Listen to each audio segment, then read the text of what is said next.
Assalamualaikum warahmatullahi wabarakatuh. Bayangkan jika seluruh bukti kejayaan nenek moyang kita lenyap begitu saja. Jika sejarah yang membanggakan digantikan dengan narasi palsu tentang sejarah-sejarah palsu. Itulah yang terjadi selama berabad-abad, saat penjajah memotong akar peradaban Nusantara, merampas peninggalannya, dan menciptakan perpecahan yang masih terasa hingga kini. Tapi apakah benar kita hanya pewaris kehancuran? Ataukah ada kisah megah yang berusaha dikubur oleh waktu dan kepentingan? Para kolonialis barat dengan segala ambisinya sebagai penjajah telah merancang berbagai strategi untuk tetap menjadikan bangsa jajahannya sebagai masyarakat yang bodoh, tertinggal dan tidak memiliki harkat dan martabat. Salah satu cara efektif yang dilakukannya adalah dengan memotong sejarah peradaban bangsa yang dijajahnya. Peninggalan-peninggalan agung nenek moyang mereka dibawa kabur, dirampok bahkan dihancurkan agar generasi muda tidak memiliki jati diri lagi. Itulah sebabnya bangsa-bangsa penjajah, baik Inggris, Portugis maupun Belanda telah membawa semua bukti peninggalan kegemilangan Islam Nusantara ke Eropa dengan alasan pengembangan pengetahuan. Selanjutnya mereka menjalankan politik belah bambu dan pecah belah lalu menguasai. Sebagaimana yang mereka telah lakukan di Nusantara. Bangsa Muslim Nusantara dipecah belah dengan pendekatan kesukuan dengan meniupkan fanatisme jahiliyah menggantikan girah Islamiyah. Bangsa yang tidak mau takluk di bawah jajahannya, diadu domba dengan saudaranya, seperti penjajah Kaphe ini mengadu domba bangsa Padang dengan bangsa Aceh yang sama-sama diketahui sebagai pilar Islam Nusantara. Bangsa Padang direkrut menjadi tentara Belanda yang terkenal dengan pasukan Marsose. Lalu mereka diperintahkan untuk memerangi bangsa Aceh yang tidak mau tunduk kepada penjajah. Terjadilah pertumpahan darah sesama Muslim, yang satu menjadi antek Kaphe Belanda dan yang satu sebagai pejuang yang berjihad melawan kezaliman Belanda. Berapa banyak mujahidin fisabilillah di Aceh yang dibantai pasukan Marsose yang didirikan oleh antek Belanda Muhammad Syarif, tokoh Padang yang akhirnya mendapat medali penghargaan tertinggi dari Ratu Belanda karena berhasil membantai saudara muslimnya di Aceh. Masyarakat Nusantara yang sudah tumbuh berkembang dengan keagungan peradabannya sejak beribu-ribu tahun lalu, digambarkan oleh para sejarawan kolonial sebagai sebuah bangsa barbar, nomaden, seperti keadaan orang-orang Papua di Lembah Baliem saat ini, yang telanjang dan tinggal di pohon-pohon. Padahal kenyataannya sangat jauh berbeda. Karena masyarakat Nusantara adalah salah satu rumpun bangsa tua yang telah berhasil membangun sebuah entitas budaya dan peradabannya sendiri, sesuai dengan kemajuan dan perkembangan zaman. Dari penemuan peninggalan-peninggalan situs sejarah dan benda-benda yang menyertainya dapat diketahui bahwa di Aceh pernah tumbuh berkembang sebuah peradaban yang digerakkan oleh raja dari kerajaan-kerajaan Hindu seperti Kerajaan Indrapura, Indrapurba, Indrapatra dan lain-lainnya. Di kalangan bangsa Yunani purba, Sumatera sudah dikenal dengan Taprobana. Nama Taprobana Insula telah dipakai oleh Claudius Ptolemeus, ahli geografi Yunani abad kedua Masehi, tepatnya tahun 165, ketika dia menguraikan daerah ini dalam karyanya Geographike Hyphegesis. Ptolemeus menulis bahwa di Pulau Taprobana terdapat negeri yang menjadi jalan ke Tiongkok, sebuah bandar niaga bernama Baro Usai, Barus, yang dikenal menghasilkan wewangian dari kapur barus. Disebutkan pula bahwa kapur barus yang diolah dari kayu kamper dari kota itu telah dibawa ke Mesir untuk dipergunakan bagi pembalseman mayat pada zaman kekuasaan Fir'aun sejak Ramses II atau sekitar 5.000 tahun lalu. Naskah Yunani tahun 70, Periploustes Erythras Thalases, mengungkapkan bahwa Taprobana juga dijuluki Chrysanesos, atau Pulau Emas. Sejak zaman purba para pedagang sekitar Laut Tengah sudah mendatangi Sumatera mencari emas, kemenyan, Stira sumatrana, dan kapur barus, Driobalanops aromatica, yang saat itu hanya ada di Sumatera. Para pedagang Nusantara sudah menjajakan komoditas mereka sampai ke Asia Barat dan Afrika Timur, tercantum pada naskah Historia Naturalis karya Pliny abad pertama Masehi. Dalam kitab Yahudi, Melakim, Raja-Raja, pasal 9, diterangkan bahwa Raja Solomon, Raja Israel menerima 420 talenta emas dari Hiram, Raja Tirus yang berada di bawah kekuasaannya. Emas didapatkan dari negeri Ophir. Dalam Al-Quran, Surat Al-Anbiya ayat 81, menerangkan bahwa kapal-kapal Nabi Sulaiman alaihissalam berlayar ke tanah yang kami berkati atasnya, Al-Arda Elati Barak Nafiha. Di manakah gerangan letak negeri Ophir yang diberkati Allah? Banyak ahli sejarah yang berpendapat bahwa negeri Ophir itu terletak di Sumatera. Kota Tirus merupakan pusat pemasaran barang-barang dari timur jauh. Ptolemeus pun menulis Geographike Hypagesis berdasarkan informasi dari seorang pedagang Tirus yang bernama Marinus. Dan banyak petualang Eropa pada abad ke-15 dan ke-16 mencari emas ke Sumatera dengan asumsi bahwa di sanalah letak negeri Ophirnya King Solomon. Perdagangan antara negara-negara timur dengan Timur Tengah dan Eropa berlangsung lewat dua jalur, jalur darat dan jalur laut. Jalur darat, yang juga disebut jalur sutra, Silk Road, dimulai dari Cina Utara lewat Asia Tengah dan Turkistan terus ke Laut Tengah. Jalur perdagangan ini, yang menghubungkan Cina dan India dengan Eropa, merupakan jalur tertua yang sudah dikenal sejak 500 tahun sebelum Masehi. Sedangkan jalan laut dimulai dari Cina, Semenanjung Shantung, dan Indonesia, melalui Selat Malaka ke India, dari sini ke Laut Tengah dan Eropa, ada yang melalui Teluk Persia dan Suriah, dan ada juga yang melalui Laut Merah dan Mesir. Diduga perdagangan lewat laut antara Laut Merah, Cina dan Indonesia sudah berjalan sejak abad pertama sesudah Masehi. Akan tetapi, karena sering terjadi gangguan keamanan pada jalur perdagangan darat di Asia Tengah, maka sejak tahun 500 Masehi perdagangan timur barat melalui laut, Selat Malaka, menjadi semakin ramai. Lewat jalan ini kapal-kapal Arab, Persia dan India telah mondar-mandir dari barat ke timur dan terus ke negeri Cina dengan menggunakan angin musim, untuk pelayaran pulang pergi. Juga kapal-kapal Sumatera telah mengambil bagian dalam perdagangan tersebut. Pada zaman Sriwijaya, pedagang-pedagangnya telah mengunjungi pelabuhan-pelabuhan Cina dan pantai timur Afrika. Ramainya lalu lintas pelayaran di Selat Malaka, maka telah menumbuhkan kota-kota pelabuhan yang terletak di bagian ujung utara Pulau Sumatera. Perkembangan perdagangan yang semakin banyak di antara Arab, Cina dan Eropa melalui jalur laut telah menjadikan kota pelabuhan semakin ramai, termasuk di wilayah Aceh yang diketahui telah memiliki beberapa kota pelabuhan yang umumnya terdapat di beberapa delta sungai. Kota-kota pelabuhan ini dijadikan sebagai kota transit atau kota perdagangan. Ini artinya peradaban Aceh adalah di antara peradaban tua di wilayah Nusantara.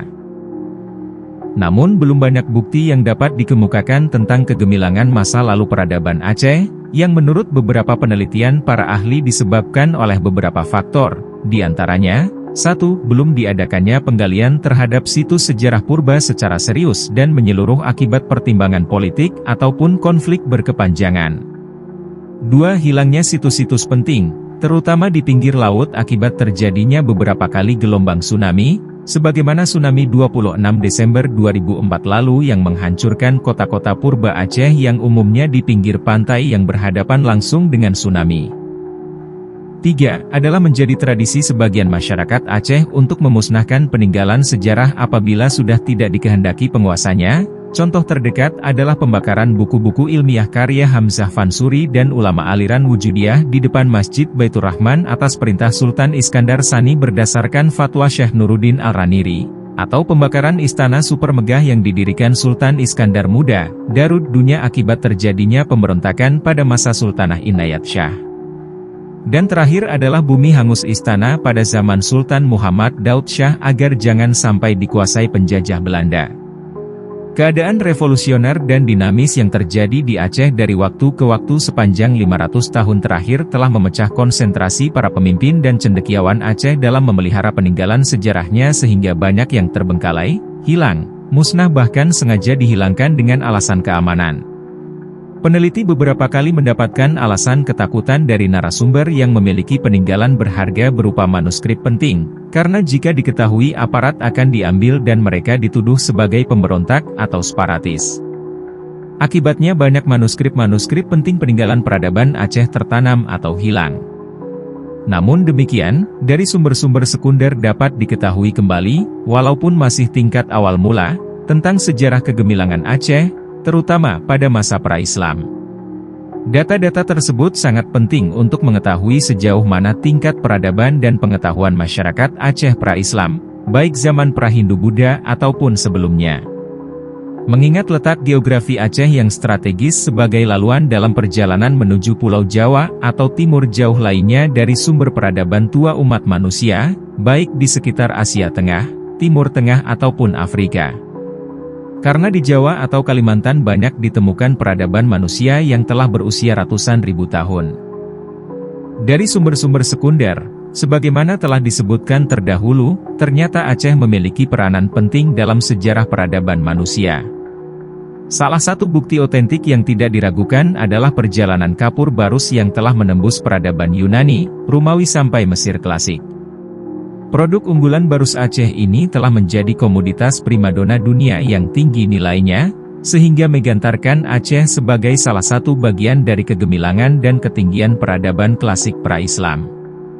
Tentunya kedatangan manusia-manusia modern pada zaman itu ke Aceh telah membawa perubahan pada pengetahuan dan kebiasaan masyarakat, sebagaimana pengaruh kedatangan para relawan asing mancanegara saat ini ke Aceh yang membawa berbagai bentuk pengetahuan, ilmu, budaya dan peradaban yang mempengaruhi pola hidup masyarakat. Kedatangan mereka sudah pasti akan membawa kemajuan dan kemakmuran kepada masyarakat Aceh, dan tidak diragukan bahwa kemakmuran akan mengantarkan kegemilangan peradaban umat manusia seperti apa yang dialami negara-negara maju seperti Amerika, Eropa maupun Jepang, India dan Cina saat ini. Kegemilangan masyarakat Aceh yang telah berkembang pesat sebelum kedatangan Islam dengan pencapaian-pencapaian peradabannya telah memudahkan para pembawa Islam untuk memajukannya secara maksimal. Karena lebih mudah mengajarkan Islam yang sempurna dan menyeluruh kepada orang-orang yang berperadaban, berpengetahuan dan menggunakan akalnya untuk berpikir. Itulah sebabnya, saat ini para pendakwah kita lebih mudah menyebarkan Islam kepada masyarakat modern di Amerika, Eropa ataupun Jepang daripada masyarakat yang tidak mempunyai peradaban.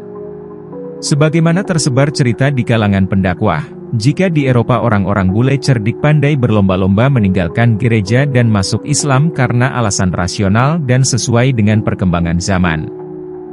Masuknya Islam telah mengantarkan masyarakat Aceh sebagai bagian dari pergerakan internasional pembebasan umat manusia dari belenggu kegelapan yang membawanya sebagai masyarakat berperadaban tinggi berdasarkan nilai-nilai keuniversalan dan keagungan Islam. Dalam Bustanul Salatin, Syekh Nuruddin telah menggambarkan bagaimana tingginya pengetahuan dan pemikiran masyarakat Aceh, baik di kalangan para sultan, pejabat negara sampai kepada masyarakat umum sehingga banyak ulama yang datang ke Aceh harus kembali belajar agar cukup pengetahuannya untuk mengajar di tengah masyarakat Aceh yang kosmopolit masa itu. Itulah sebabnya para pemuka Islam menjuluki Aceh sebagai Serambi Mekah, sebagai satu-satunya Serambi Mekah di dunia, yang tidak lain bermakna sebenarnya adalah karena Aceh telah menjadi pusat rujukan ajaran dan fatwa Islam di Nusantara. Tradisi dan peradaban, terutama pemikiran Islam di Aceh sudah berkembang pesat dan bahkan para ulama dan cerdik pandainya memiliki kaliber yang sederajat dengan para ulama Hijaz dan Semenanjung Arabia lainnya. Kasus ini dapat dilihat pada diamnya, tawakuf, ulama-ulama Hijaz di Mekah atas kepemimpinan wanita selama lebih 50 tahun pemerintahan 4 orang Sultanah Aceh atas dukungan fatwa Mufti dan Kadi Malik Al-Adil, Syekh Abdul Rauf Al-Singkili, Maulana Syekh Kuala. Hal ini tidak lain untuk menghormati ijtihad beliau yang didasarkan pada pengetahuan mendalam dan luas terhadap ajaran Islam. Setiap utusan syarif Mekah yang datang kepada beliau harus mengakui ketinggian ilmunya serta kesahihan ijtihad dan fatwanya sehingga hujjahnya tak terpatahkan. Namun setelah beliau wafat, maka Ketua Mufti Mekah mengeluarkan fatwa yang memakzulkan, memberhentikan, Sultanah Kamalat Ziyatuddin Syah pada 1699 dengan hujjah bahwa syariat Islam tidak membenarkan perempuan menjadi pemimpin negara. Dalam sebuah haditsnya, Rasulullah Shallallahu Alaihi Wasallam telah berkata, sebaik-baik kamu pada zaman jahiliyah, akan menjadi sebaik-baik manusia setelah memeluk Islam. Ini adalah sebuah ungkapan yang telah menjadi kenyataan dalam sejarah kegemilangan Islam yang telah dipimpin Rasulullah Shallallahu Alaihi Wasallam. Pada zaman pra-Islam, banyak sekali tokoh-tokoh berpotensi, seperti Umar bin Khattab dan Khalid bin Walid yang secara terang-terangan menentang Islam pada awal perkembangannya. Umar sendiri sempat mau membunuh Nabi Muhammad karena dianggapnya sebagai sumber perpecahan masyarakat Mekah, namun akhirnya masuk Islam setelah membaca lembaran Al-Quran yang dirampasnya dari adiknya yang sudah lebih dahulu masuk Islam. Setelah memeluk Islam, Umar adalah salah seorang pembela Islam yang berani dan telah menjadi khalifah yang menyebarkan Islam ke seluruh pelosok dunia. Demikian pula dengan Khalid yang sempat memimpin kaum musyrikin melawan Nabi Muhammad sehingga kaum muslim mengalami kekalahan di Perang Uhud. Namun setelah Khalid masuk Islam, akhirnya dia digelar dengan pedang Allah yang telah menumbangkan kekuasaan-kekuasaan besar seperti Romawi dan Persia. Masyarakat Arab sendiri sebelum kedatangan Islam adalah masyarakat yang terbelakang dari segi peradaban dan pengetahuan jika dibandingkan dengan bangsa-bangsa lainnya, baik Mesir, Romawi ataupun Persia. Bahkan Al-Quran sendiri menyebut masyarakat Arab di sekitar Mekah sebagai ummiyun, masyarakat yang tidak memiliki peradaban dan kekuasaan. Dalam sejarah disebutkan bahwa masyarakat Arab di sekitar Mekah jika terjadi musim kemarau panjang, mereka terkadang menjadi pengungsi dan pengemis di sekitar kerajaan-kerajaan besar seperti Mesir, Habsyah ataupun Persia. Masyarakat Arab pra-Islam digambarkan sebagai sebuah suku bangsa kecil yang terpecah belah, miskin lagi terbelakang dengan hidup yang berpindah-pindah. Namun berkat Islam, bangsa yang kecil dan tidak diperhitungkan ini, dalam waktu kurang dari 30 tahun sejak kebangkitan Nabi Muhammad, telah menjadi sebuah bangsa besar yang menggetarkan semua superpower. Dan akhirnya sejarah membuktikan bahwa semua superpower itu tunduk kepada masyarakat ummi yang telah mendapatkan pencerahan dan kekuatan spiritualitas dari keagungan nilai-nilai Islam. Selanjutnya umat Islam menjadi mercusuar peradaban manusia, yang menghubungkan peradaban klasik paganis menjadi peradaban modern rasionalis. Hal inilah yang terjadi pada masyarakat Aceh. Jika sebelum Islam mereka adalah sebuah bangsa yang sudah berperadaban maju, maka kedatangan Islam akan mendorong lebih kencang kemajuan dan pencapaian peradaban mereka sebagaimana dicatat sejarah.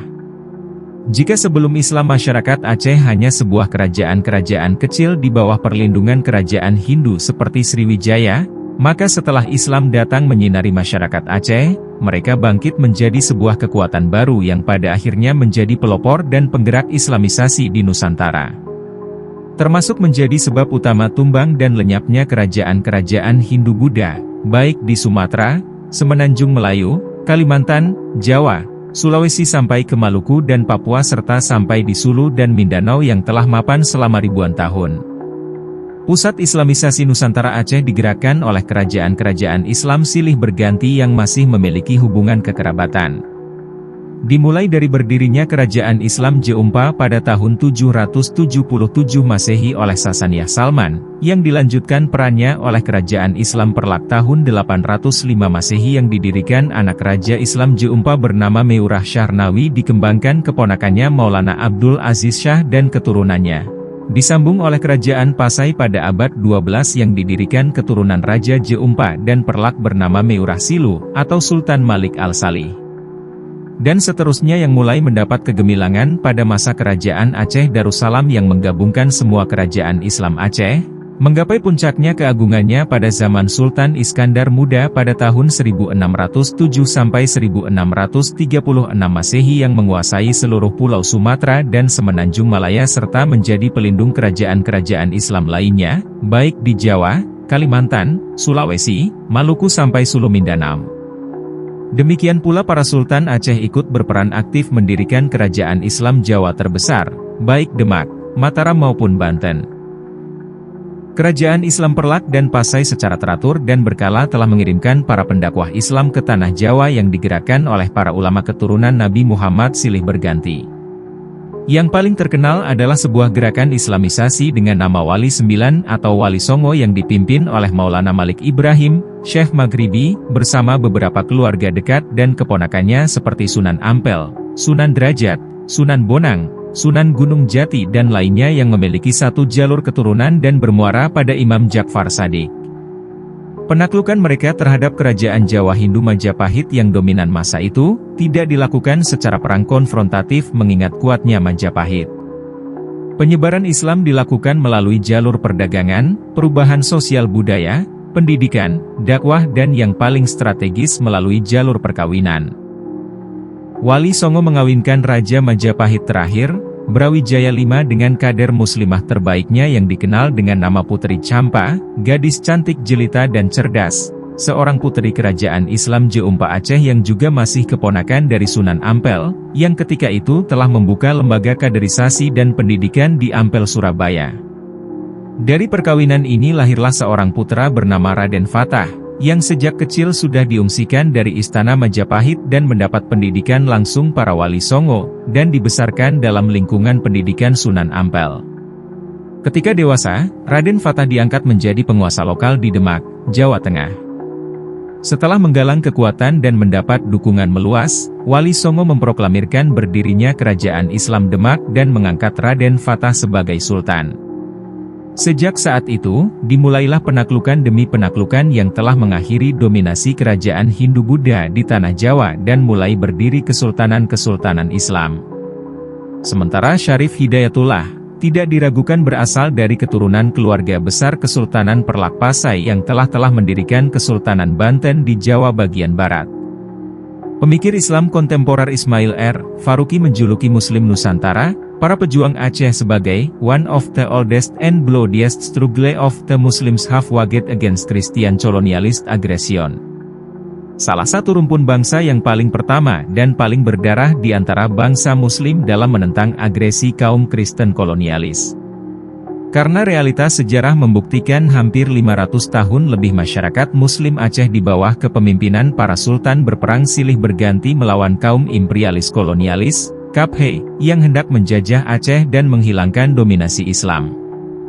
Dengan gagah perkasa dan senjata apa adanya mereka bangkit berjihad fisabilillah melawan tentara-tentara salib dari Portugis maupun Belanda yang telah memiliki persenjataan modern pada masa itu.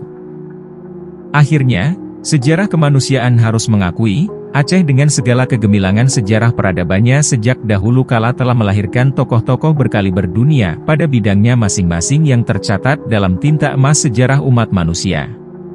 Nama-nama besar dari Aceh telah menghiasi perjalanan sejarah umat manusia, di antaranya seperti Syahrian Shah Salman, Syahrinui, Sultan Malikus Saleh, Sultan Iskandar Muda, Hamzah Fansuri, Syamsuddin Al-Sumatrani, Nuruddin Ar-Raniri, Ratu Safiatuddin, Maulana Syah Kuala, Laksamana Malahayati, TGK, Cik Ditiro, Teku Umar, Katnya, Dian dan lain-lainnya. Wassalamualaikum warahmatullahi wabarakatuh.